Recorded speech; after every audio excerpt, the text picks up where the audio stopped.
What's up guys, Trevor here, Ecommerce Paradise. Today I want to just talk about the current state of high ticket dropshipping for beginners. What certain platforms have changed that makes it very difficult to get a store launched now. What that means for you if you want to start a business like this as a beginner. So if you don't know me, I'm Trevor Fender. I've been doing this for like 15, 20 years. Recently in the last year or so though, I've made a big change in the way I do business because there's some specific platforms that are no longer making it very easy for beginners to get on board. And specifically, the most important one is Google Merchant Center, which is the thing you need to get onto in order to get Google Shopping ads running, which is the best way to get cold leads for consumers, people that are just like everyday consumers looking to buy stuff online. So with that said, the most important thing you need to know is that with high ticket dropshipping, most products that you'll see, in various niches are usually consumer-based products, but a lot of them are business to business and have business applications. So what I am now doing, no longer am I recommending people just to start these stores and to try to turn on Google Shopping ads to get sales, because it's very difficult to get Google Shopping ads going, but to have a much longer term approach to it, to choose a niche that has more B2B application, not just B2C, but definitely you can identify who the businesses are that would benefit from the products that you are going to sell. And then what that's going to allow you to do is going to allow you to do research and find those businesses and then do manual cold outreach to those businesses by email, contact form, fill outs, phone calls, social media DMs, LinkedIn DMs, and other methods. And that's going to allow you to pitch your products. And they're not going to be your products, right? They're going to be suppliers' products, and that's what makes dropshipping so great. It's a low-cost startup model, and it kind of puts you in the position of being more of an outside salesman and a commission salesman than just like a retailer. But that is the best way to get started fast selling high-ticket products, especially in bulk, to a customer base that has a lot of money to spend and is looking for solutions to their problems. So when you're doing niche research now, don't just do it based on is there a competitor, is there a supplier, is there demand? That's just surface level stuff, and it's only going to get you so far. What you should also be doing is you should determining whether there's a B2B aspect to the products you want to sell or not. And if there is, the other thing to look at is whether the products that you want to sell are going to be good recurring purchases or not. If it's something that the person is going to buy over and over again, then that's going to create a much better, more sustainable business for you, rather than it's just something they buy once and then they never come back and buy again. Or maybe it's something that they buy once, but then there's recurring products that can go along with it. That also helps as well. So either of those. Usually with high ticket products, it's that way. It's more like they buy it once and then you can come up with some product that you can sell along with it. Like if, for example, one of the best examples of a niche here that has B2B application and has recurring products is espresso machines and coffee makers, because you can sell these high ticket espresso machines to coffee shops, and to any like hotel or business that, wants to serve coffee, right? And along with that, you can sell, extended warranties, you can sell service contracts, you can sell coffee itself, the coffee beans. There's lots of different like recurring products that you can sell alongside your espresso machine. So that would be a great niche to get into.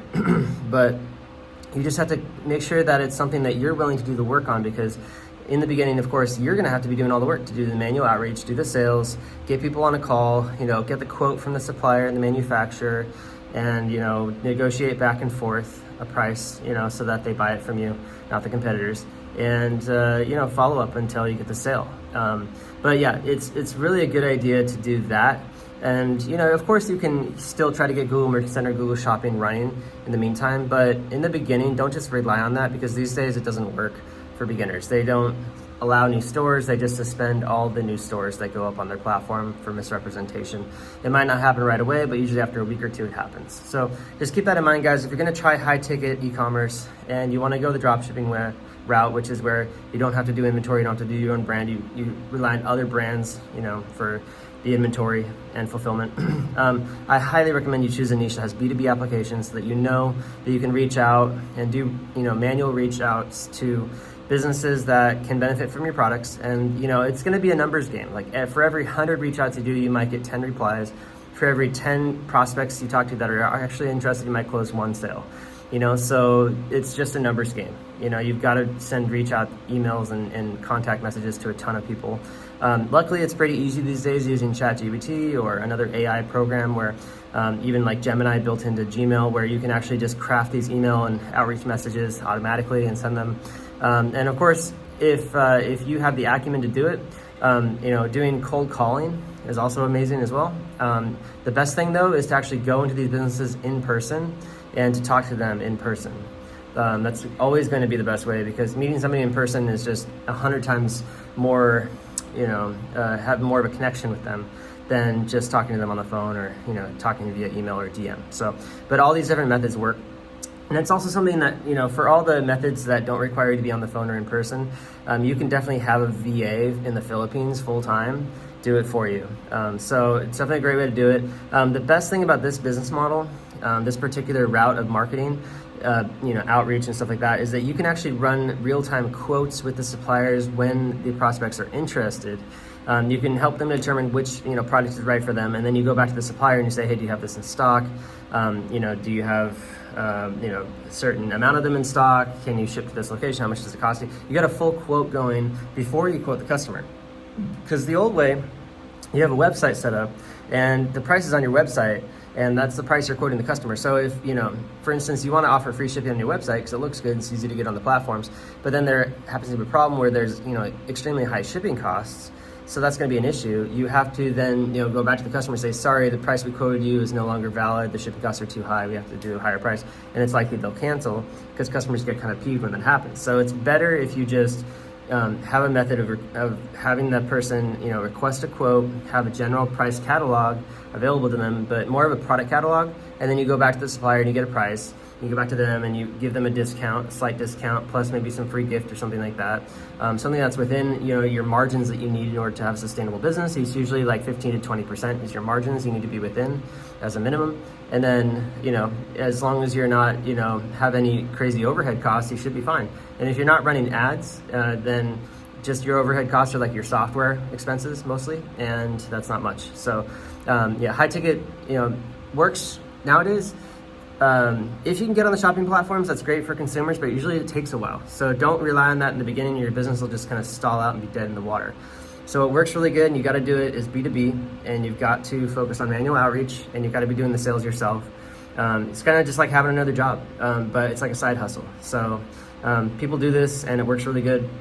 The other way to go about it, of course, is doing SEO, like really good, high quality, product descriptions and product pages and blog posts and collection pages and all that stuff, having a sales funnel and a lead generator, but then also just going out and getting backlinks from websites, which sometimes it costs a lot of money to do that, but sometimes you can, do it for free.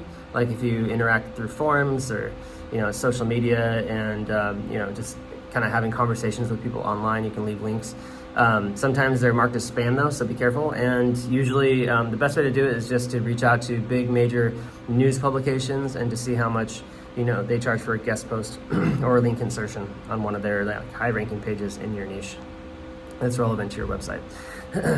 Another great resource is to actually reach out to reporters via Haro, because if they're looking to cover a story and you have a solution for them in your niche, then you get a free really high ranking backlink from a news site. That's going to be really helpful.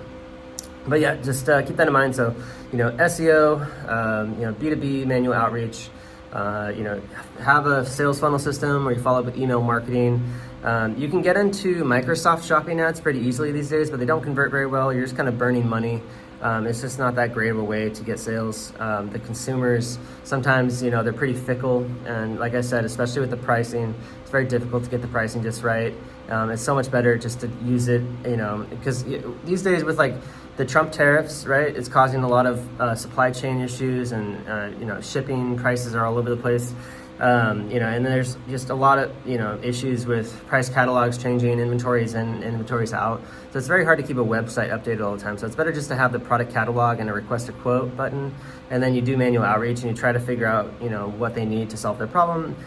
build a relationship, and then they'll usually know, like, and trust you as opposed to any random competitor then, and they'll buy from you over and over again. So it's just a way better way to do it in the long run, and that's what I'm doing now. So if you guys want more help and want to learn more, definitely go to ecommerceparadise.com. You can get into our membership site there, as well as reach out to me for private coaching and done-for-you services for high-ticket e-commerce. Thanks so much for watching, guys. Subscribe to the channel, and I'll see you out there.